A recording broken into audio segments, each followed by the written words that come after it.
John chapter 11. Now a man named Lazarus was sick. He was from Bethany, the village of Mary and her sister Martha.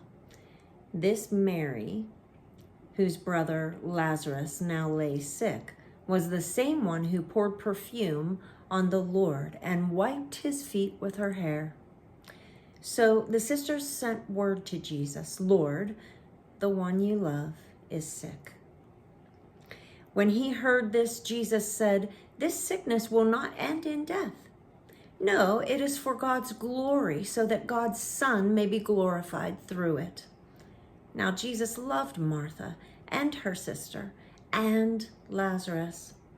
And so when he heard that Lazarus was sick, he stayed where he was for 2 more days. And then he said to his disciples, "Let us go back to Judea."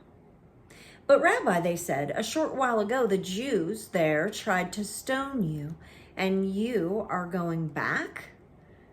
Jesus answered, "Are there not 12 hours of daylight? Anyone who walks in the daytime will not stumble, for they see by this world's light.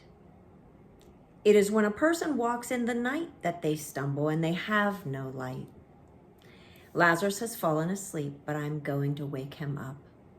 His disciples replied, "Lord, if he sleeps, he'll get better." Jesus had been speaking of his death, but his disciples thought he meant natural sleep.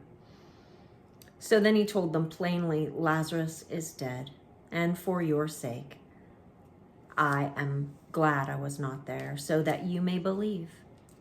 But let us go to him."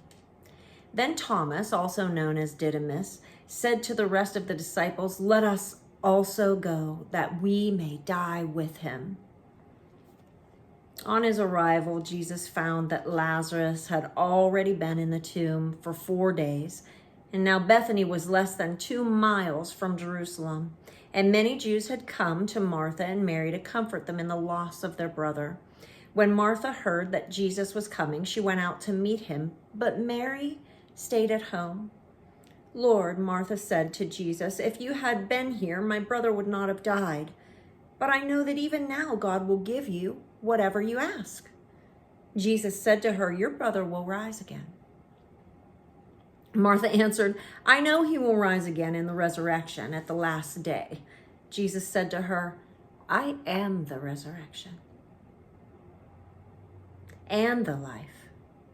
The one who believes in me will live, even though they die. And whoever lives by believing in me will never die. Do you believe this?" "Yes, Lord," she replied. "I believe that you are the Messiah, the Son of God, who has come into the world." After she had said this, she went back and called her sister Mary aside. "The teacher is here," she said, "and he's asking for you."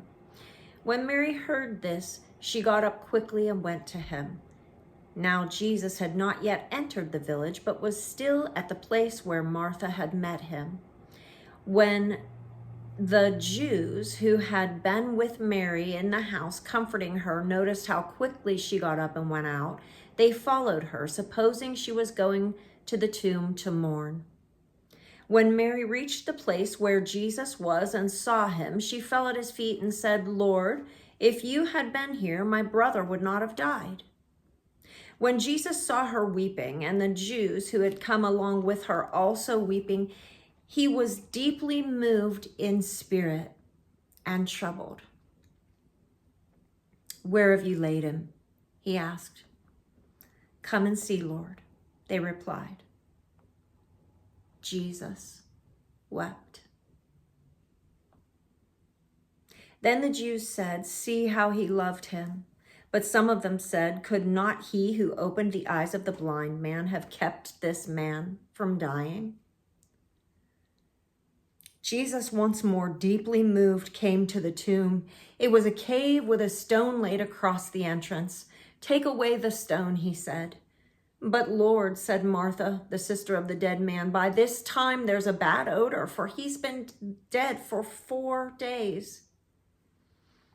Then Jesus said, "Did I not tell you that if you believe, you will see the glory of God?" So they took away the stone, and Jesus looked up and said, Father, I thank you that you have heard me. I know that you always hear me, but I said this for the benefit of the people standing here, that they may believe that you sent me. Then, when he said this, Jesus called in a loud voice, Lazarus, come out. The dead man came out with his hands and feet wrapped with strips of linen and cloth around his face. Jesus said to them, take off his grave clothes and let him go. Therefore, many of the Jews who had come to visit Mary and had seen what Jesus did believed in him. But some of them went to the Pharisees and told them what Jesus had done. Then the chief priests and the Pharisees called a meeting of the Sanhedrin. What are we accomplishing? They asked. Here is this man performing many signs. If we let him go on like this, everyone will believe in him, and then the Romans will come and take away both our temple and our nation. Then one of them, named Caiaphas, who was high priest that year, spoke up. You know nothing at all. You do not realize that it is better for you that one man die for the people than that the whole nation perish. He did not say this on his own, but as high priest that year, he prophesied that Jesus would die for the Jewish nation. And not only for the nation, but also for the scattered children of God, to bring them together and make them one. So from that day on, they plotted to take his life. Therefore, Jesus no longer moved about publicly among the people of Judea. Instead, he withdrew to a region near the wilderness, to a village called Ephraim, where he stayed with his disciples.